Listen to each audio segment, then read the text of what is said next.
Halo kawan, kali ini admin akan melanjutkan alur cerita Battle Through the Heaven Season ke-6. Di episode sebelumnya, Xiaoyan pun dia telah berhasil mencapai lantai 3. Bersama para jenderal, mereka pun akhirnya akan menuju makam leluhur Xiao Xuan besok harinya. Sekarang, mereka pun sedang beristirahat di bawah bulan. Namun tiba-tiba, ada seseorang misterius muncul. Dia berkata, "Mengapa harus besok? Mari kita bersenang-senang." Xiaoyan yang melihat orang misterius itu, ia pun sangat terkejut karena itu adalah seseorang yang berada di tingkat Banseng. Sun Er mengatakan, itu adalah jiwa tingkat Banseng yang sangat sulit dihadapi. Kemudian orang misterius itu yang badannya dikelilingi api. Dia mengatakan, "Bagaimana kalau kita bermain-main di sini?" Mendengar hal ini, semua orang pun sangat terkejut. Lalu mereka pun segera bergegas untuk pergi dari tempat itu. Semua segera pergi untuk bersembunyi dari orang mengerikan ini. Semuanya pergi dari sini ke arah yang berbeda. Akhirnya semua orang pun pergi dengan arah berbeda. Lalu cerita pun berpindah kepada orang misterius itu. Dia pun mengeluarkan pedang yang mengerikan yang diselimuti oleh api. Dan tidak lama setelah itu, dia pun benar saja menemukan satu persatu orang bersembunyi. Akhirnya para jenderal dari klan Gu berhasil ditemukan dengan cukup mudah. Xiaoyan yang melihat ini pun dia sangat terkejut karena mereka telah ditemukan. Tidak lama setelah Xiaoyan akan pergi melarikan diri, tiba-tiba suara terdengar, "Betapa mesranya pasangan muda ini, kalian akan tinggal bersamaku." Xiaoyan yang melihat ini, dia tahu ini adalah hal yang sangat buruk karena dia berhasil ditemukan. Akhirnya orang misterius itu pun melancarkan serangan-serangan bertubi-tubi kepada Xiaoyan menggunakan pedangnya. Xiaoyan pun berusaha untuk menghindari pedang-pedang yang dilancarkan kepada mereka. Dia mengatakan, "Anak-anak kecil, teruslah berlari." Xiaoyan berusaha menghindari serangan mematikan dari orang mengerikan ini. Dia berkata, "Sial, aku tidak boleh harus seperti ini. Kalau hanya menghindari, maka kami tidak akan bisa bertahan lama. Bagaimanapun kita harus melawannya, walaupun hasilnya menang atau kalah." Xiaoyan memutuskan untuk melawan dia, karena jika dia terus menghindar, itu sama saja menghabiskan energinya. Xiaoyan pun lalu berkata dengan marah, "Hai, jika kau ingin melawan alkemis terkuat di benua ini, aku akan melayanimu." Tiba-tiba api surgawi 3000 terbakar pun berkobar di tubuh Xiaoyan. Orang misterius ini pun melihat bahwa ternyata di dalam tubuh anak ini ada api surgawi. Anak ini sangat menarik. Dan sekarang, api surgawi 3000 terbakar pun telah berkobar di hadapannya. Cerita berpindah lagi kepada Xiaoyan. Tiba-tiba Xiaoyan sudah berada di belakang orang misterius ini. Dia pun berniat menghantamkan pedangnya yang dilapisi api surgawi kepada orang ini. Namun ketika Xiaoyan akan menghantamkan pedangnya, tentu saja serangannya dengan mudah ditahan. Bahkan tidak mampu mendekat kepada orang misterius ini. Dan inilah kekuatan yang berada di tingkat Banseng, tentu saja bukan lawan dari Xiaoyan. Lalu Xiaoyan pun memuntahkan darah akibat serangan balik orang misterius ini. Sosok itu berkata, "Ide yang bagus, tapi sayang itu masih terlalu lemah untuk melawanku, karena kalian hanyalah anak-anak." Xiaoyan pun di sini tersenyum. Ia berkata, "Aku barusan hanyalah mengalihkan perhatianmu." Ternyata di atas orang misterius ini, tiba-tiba Sun yang telah muncul di atas langit. Dia lalu akan mengeluarkan salah satu teknik klan Gu yang terkuat. Sun Er mengatakan, "Kami bukanlah mainanmu tubuh energi sialan, kau berani melawan sang putri dari klan Gu." Orang misterius ini yang melihat wanita ini memancarkan aura pelangi. Dia tahu itu adalah keturunan seorang Dodi. Orang misterius itu mengatakan, "Itu adalah pola warna-warni zaman kuno. Itu menarik, aku akan meladenimu." Tiba-tiba orang misterius itu pun langsung melesat ke arah Sun Er. Di sisi lain, Sun Er pun melakukan teknik segel Dewa Great Silent Destruction Finger, lalu telapak tangan besar dengan jari telunjuk pun langsung mengarah kepada orang misterius ini. Akhirnya, ledakan yang sangat mengerikan pun tidak terhindarkan. Akibat ledakan mengerikan itu, semua orang pun tidak melihat apa yang terjadi di dalam ledakan tersebut. Itu sangat hebat, kerja bagus Sun Er. Sun Er pun mengatakan, energi dari Banseng itu sudah tidak terasa lagi, apalagi kita berhasil mengalahkannya. Namun ketika Sun Ar dan Xiaoyan merasa senang, tiba-tiba pedang pun melesat di belakangnya. Sosok itu berkata, "Serangan itu tidak begitu buruk, tapi itu belum cukup untuk melawanku." Xiaoyan yang melihat serangan mematikan itu mengatakan, "Sun Ar, awas di belakangmu." Lalu orang misterius itu mengatakan, "Gadis kecil dari klan kuno, aku sudah membuat keputusan, mulai sekarang kau akan tinggal di makam ini bersamaku. Nantinya, kita bisa bermain bersama untuk selamanya." Dia pun lalu tertawa, terbahak-bahak, karena menginginkan Sun Ar menemaninya di makam kuno ini. Namun Xiaoyan berkata, "Teruslah bermimpi, kau bisa membuat Sun Ar menjadi mainanmu." Lalu ketika pedang itu melesat kepada Xiaoyan, ia pun langsung mengeluarkan pelindung sisik naga kuno. Dia berkata, "Sun Ar, berikan aku sedikit waktu, aku akan menghajar orang menyebalkan ini." Xiaoyan pun akhirnya dengan marah mengeluarkan semua kobaran api di dalam tubuhnya. Dia mengatakan, "Lawanmu adalah aku, alkemis terkuat di benua ini." Kemudian ketika Xiaoyan mengobarkan api surgawi di dalam tubuhnya, tiba-tiba muncul segel dari klan Xiao yang tiba-tiba memancar. Orang misterius ini yang melihat segel itu, dia pun tercengang, lalu dia pun terkejut akibat melihat segel ini. Dia mengatakan, "Apakah itu adalah tato dari klan Xiao? Bagaimana bisa anak ini memilikinya?" Xiaoyan pun terus melancarkan serangan kepada orang misterius itu, namun berhasil ditahan. Tapi hal yang sangat mengagetkan semua orang adalah, sosok misterius itu tiba-tiba tersenyum dan memeluk Xiaoyan. Hal ini tentu membuat Xiaoyan pun kebingungan. Mengapa orang ini menjadi seperti ini? Dan apa yang terjadi sebenarnya? Orang misterius itu mengatakan, "Singkirkan serangan itu, nak. Aku hanya sedikit bercanda dengan kalian. Kalian terlalu menganggap ini serius. Lihatlah, aku di sini tidak melukai kalian, bukan?" Orang misterius ini tadinya mencoba menyerang Xiaoyan dan Sun Ar. Namun hal ini tentu membuat Xiaoyan dan Sun Ar pun semakin kebingungan.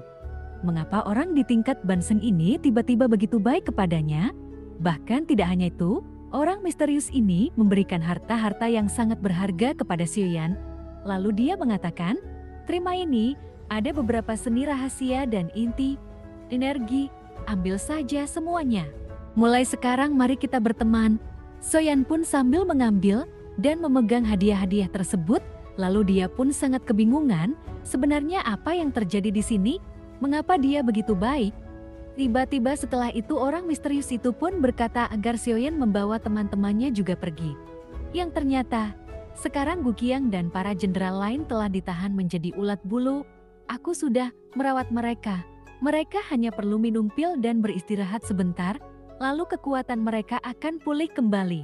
Kau adalah keturunan dari klan Xiao. Kenapa kau tidak mengatakannya dari awal? Kalau kau mengatakan dari awal, kita pasti tidak akan perlu bertarung, dan kalau kita saling mengenal, maka kita akan menjadi teman yang baik nantinya. Ternyata orang misterius ini, dia ketakutan ketika melihat segel Xiaoyan, yang tidak lain keturunan klan Xiao. Tiba-tiba orang yang berada di tingkat Banseng ini, setelah menyerahkan harta-harta yang sangat berharga kepada Xiaoyan, dia pun langsung melesat ke atas langit untuk pergi. Xiaoyan kebingungan sambil berkata, apa yang sebenarnya terjadi? Apakah dia sudah gila tiba-tiba berubah begitu saja? Ia awalnya berniat untuk menangkap kita dengan aura membunuh, namun sekarang tiba-tiba dia begitu baik. Kemudian orang misterius itu mengatakan, apakah kalian masih sedang dalam perjalanan? Aku tidak akan mengganggu kalian untuk malam ini, datanglah lagi dan bermain denganku. Lalu seketika orang misterius itu pun segera pergi. Cerita pun berpindah kepada Xiaoyan yang kembali beristirahat bersama Sun Ar dan yang lainnya. Mereka pun berlima sangat kebingungan, sebenarnya apa yang terjadi barusan. Lalu para jenderal pun mengatakan, jati dia membiarkan kita pergi begitu saja, bahkan memberikan banyak hadiah. Xiaoyan berkata, tapi aku tidak tahu apa alasannya, mengapa dia begitu baik membiarkan kita pergi. Kemudian Sun Ar mendekat kepada Xiaoyan dan berkata, Kakak Xiaoyan, apa kamu melihat dahimu tadi? Namun ketika Sun Ar mendekat kepada Xiaoyan, tiba-tiba salah satu jenderal mengatakan, apa yang ingin kalian lakukan? Jangan melakukannya di hadapan kami. Jenderal ini menganggap Sun Ar akan mencium Xiaoyan dan hal ini tentu membuat Sun Ar sangat marah. dan langsung menghantam jenderal itu. Kemudian Sun Er pun mengatakan, dalam pertarungan sebelumnya, saat Kak Sioyan menggunakan api surgawi untuk meningkatkan kekuatannya, tiba-tiba ada tato klan yang samar-samar keluar di dahi Kak Sioyan. Gu Qiang yang melihat ini dia tidak percaya tato klan Xiao muncul. Tapi bukankah garis darah klan Xiao sudah terkuras habis? Secara teori, mustahil bisa bangkit tato klan Xiao itu. Yang ternyata, jika garis keturunan hancur, maka tato itu akan menghilang. Gu Qiang tidak percaya garis keturunan klan yang telah hancur, namun tato itu kembali muncul. Suen pun mengatakan, pantas saja, waktu itu aku merasakan ada sesuatu yang tidak beres pada darahku. Tapi semenjak kematian leluhur klan Xiao telah mengalami kemunduran. Kalau hanya munculnya tato ini, bukankah itu tidak akan mengubah kekuatan secara signifikan? Namun Gu Qiang pun menjelaskan, jangan lupa kita berada di tempat makam leluhur kuno. Di lantai 3 ini adalah tempat leluhurmu berada. Pastinya tato itu muncul, sebab leluhurmu telah memberikannya. Sioyan yang mendengar perkataan ini masuk akal. Dia pun mengatakan, memang ada benarnya juga. Tentu saja Sioyan pun semakin tidak sabar untuk bertemu leluhurnya, dan menanyakan banyak hal tentang klan Xiao. Tidak lama setelah pertemuan tersebut, semua orang pun menatap ke depan dan mereka pun akan melanjutkan perjalanannya lagi. Namun tanpa terduga, mereka pun melihat sebuah bangunan kuno dan mereka meyakini bahwa itu adalah tempat di mana leluhur Sioyan berada. Sun Er pun di sini pasti akan membantu Sioyan untuk menemukan makam leluhurnya. Lalu Gu Qiang pun mengatakan, kita telah cukup istirahat, ayo kita lanjutkan perjalanan lagi. Kita telah melihat tempat tujuan kita mungkin akan sampai dalam beberapa hari. Ayo kita semuanya pergi ke makam Xiao Xuan. Akhirnya semua orang pun yang melihat ada bangunan kuno itu, dan mereka pun yakin bahwa itu pasti tempat di mana leluhur Xiao Xuan. Akhirnya mereka semua pun melesat dengan kecepatan tinggi untuk tiba di tempat makam leluhur Xiao Xuan. Singkat cerita, mereka pun telah melewati banyak hutan-hutan yang rimbun. Lalu di tempat ini mereka pun mengatakan, sepertinya aku pernah mendengar tentang hutan batu dari para ketua. Kemudian Gu Qiang pun berkata, hanya tinggal 2 hari lagi dan kita hampir sampai makam Xiao Xuan. Bagus sekali. Kita akan cepat untuk sampai di sana. Namun ketika Sioyan akan melangkah, tiba-tiba ada sebuah segel di bawahnya dan hal ini tentu saja membuat semua orang pun sangat terkejut. Sioyan mengatakan, gawat, ada jebakan di tempat ini. Sioyan pun kini menginjak sebuah segel. Namun di arah kejauhan, kita pun diperlihatkan ternyata itu adalah Hanya dan Hanli yang kembali muncul di tempat ini. Mereka pun mengatakan, kalian telah masuk dalam jebakan kami, kalian sungguh bodoh. Sioyan yang melihat para pengacau ini, dia berkata, kamu ini muncul lagi. Dia pun sangat marah, ternyata benar. Anak-anak dari olah jiwa memang dia pandai bersembunyi dan menyerang secara tiba-tiba. Sioyan lalu berkata dengan marah, apakah kalian pikir kalian bisa menjebak kami? Kemudian melihat hal ini, tentu saja para jenderal dari klan Gu pun mereka sangat marah kepada olah jiwa ini. Kalian tidak bisa lari lagi kali ini, kami akan mengajar kalian. Namun tiba-tiba Han Yan pun tertawa terbahak-bahak. Senior, ayo kita mulai. Tiba-tiba para jenderal dan juga Sioyan mengalami tekanan yang sangat luar biasa, hingga membuat Sioyan dan yang lainnya terpental ke bawah. Sioyan yang merasakan ini mengatakan, kekuatan yang sangat mengerikan. Ini bukan berasal dari Han Yan dan Han Li. Ternyata tiba-tiba muncul lagi 2 orang dari aula jiwa dengan aura yang sangat mengerikan. Mereka pun mengatakan, itu anak yang bernama Sioyan yang kamu bicarakan. Kekuatannya tidak terlalu tinggi, tapi kau tidak bisa mengatasinya. Kalian memang tidak berguna. Mengapa klan jiwaku sudah tidak bagus seperti dahulu? Generasi sekarang sangat buruk sampai-sampai meminta bantuan kepada kami. Melihat orang ini, Sioyan pun dia merasakan bahwa kekuatan orang ini berada di tingkat doseng. Bagaimana tubuh energi doseng dari klan jiwa bisa muncul di sini? Yang ternyata, 2 orang ini adalah doseng, yang itu artinya lebih kuat dari seorang benseng. Mungkin 2 orang ini, dia telah mati di tempat ini akibat pertarungannya dahulu. sehingga membuat mereka pun berada di tempat ini. Han Yan pun mengatakan, ketidakmampuan para generasi muda telah mengecewakan para senior, tapi orang ini telah melakukan banyak hal buruk pada klan jiwa, termasuk denganku. Aku ingin meminta bantuan kedua senior untuk mengatasinya. Kemudian dua orang itu pun mengatakan, tenang saja, keturunan Xiao Xuan tidak boleh dibiarkan hidup, dan kita harus menghabisinya segera. Tiba-tiba ular raksasa pun muncul, dan nampak mengerikan. Itu langsung menatap kepada Xiaoyan. Sekarang Xiaoyan pun dia harus berhadapan dengan dua dosang, yang tentu saja Xiaoyan bukan lawannya. Kemudian orang itu mengatakan, kalau kau ingin menyalahkan seseorang, salahkan saja klan Xiaomu itu, karena merekalah yang telah membuat kami seperti ini. Xiaoyan pun mengatakan, mereka bekerja sama dengan tubuh energi doseng yang ada di sini. Mereka benar-benar sangat licik, dia benar-benar pengecut. Xiaoyan yang telah terjebak di hadapan seorang doseng, dia pun tidak bisa melarikan diri. Xiaoyan pun mengatakan, maaf, aku telah membuat semuanya jatuh dan dalam kondisi berbahaya. Aku berjanji pasti kalian-kalian tidak akan bertarung sampai titik darah penghabisan lagi. Aku yang akan melawannya. Namun Sun Er mengatakan, kita hidup dan mati bersama Kak Xiaoyan, jadi ayo kita bertarung bersama. Yang pada akhirnya, semua orang pun tidak mungkin membiarkan Xiaoyan bertarung seorang diri.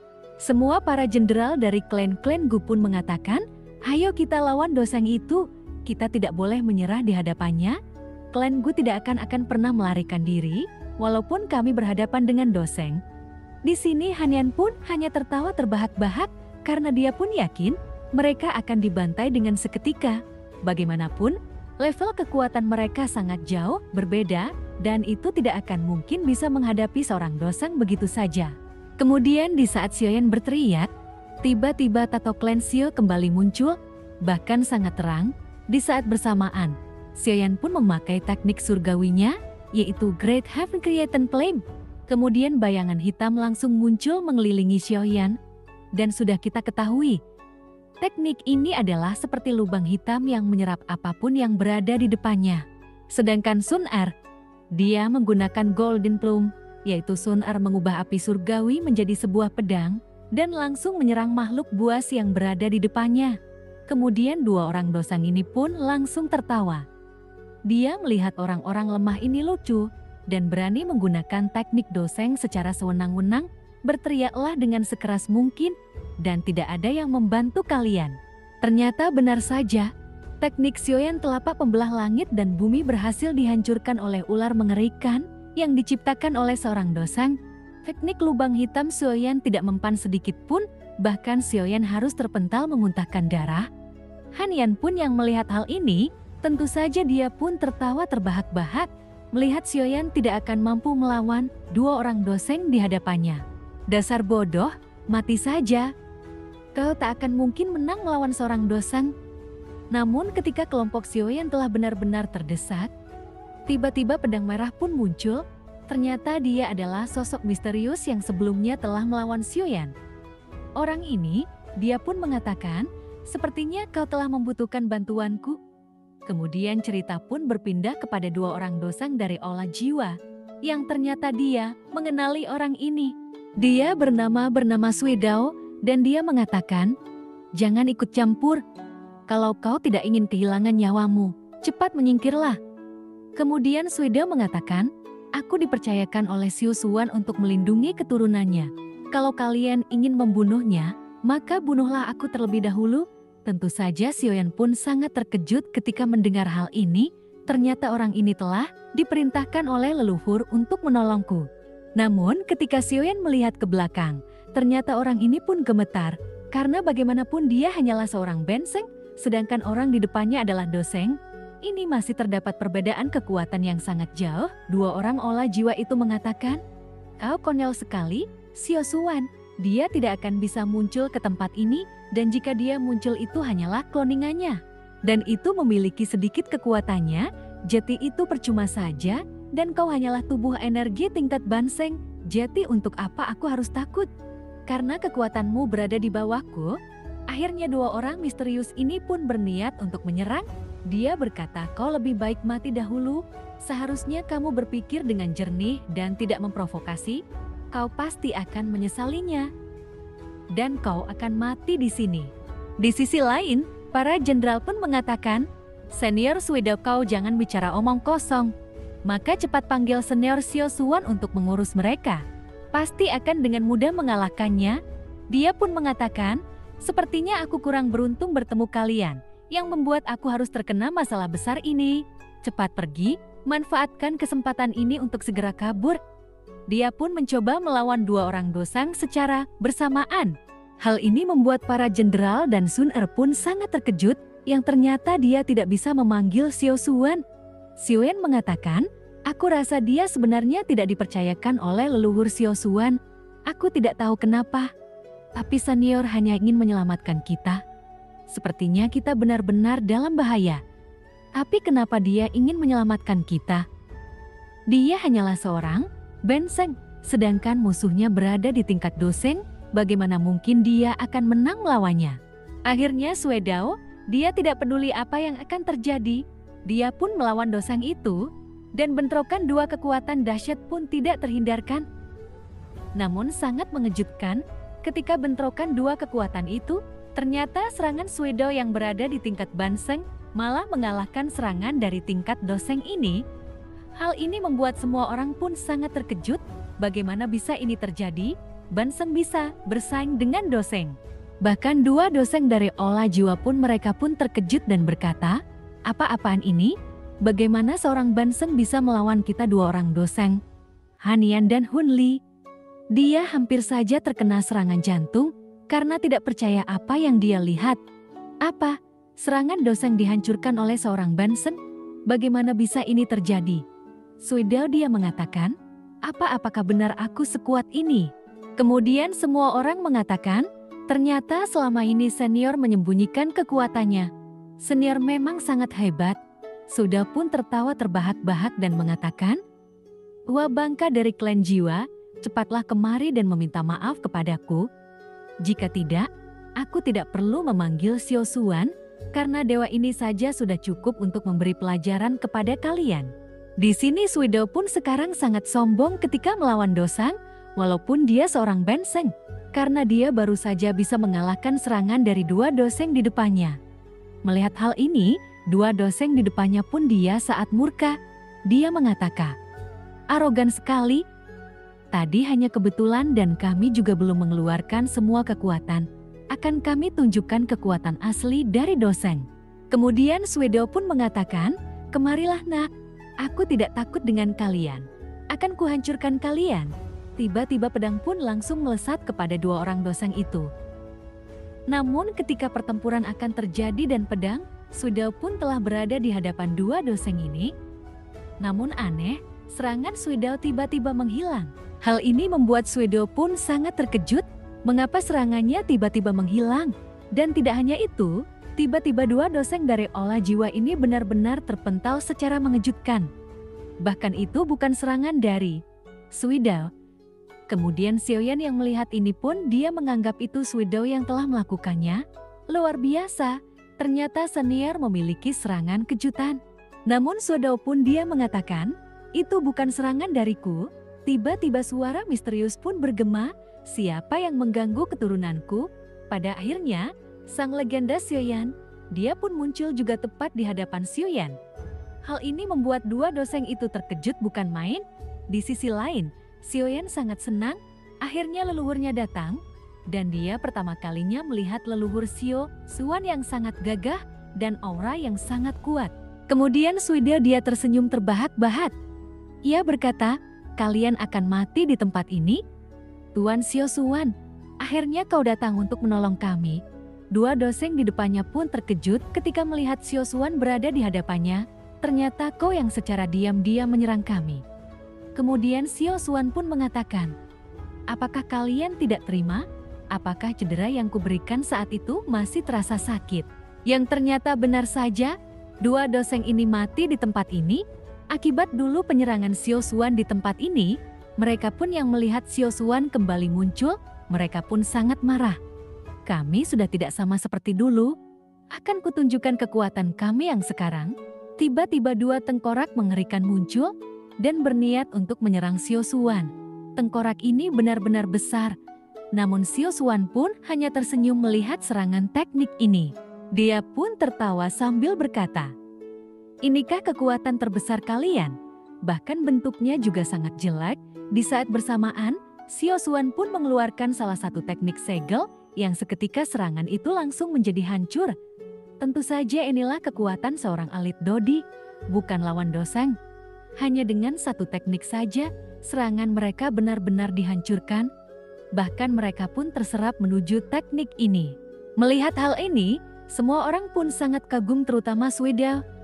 Ia berkata, "Tuan sangat keren sekali dengan mudah menghadapi dua anak-anak itu. Benar-benar dua Doseng ini tidak ada apa-apanya di hadapan Xiao Xuan, yang akhirnya dia pun harus terserap yang kemungkinan besar mereka pun tewas dengan satu serangan ini saja. Inilah yang dinamakan kekuatan seorang Dodi. Dengan satu tangan saja mampu mengalahkan dua Doseng dengan cukup mudah."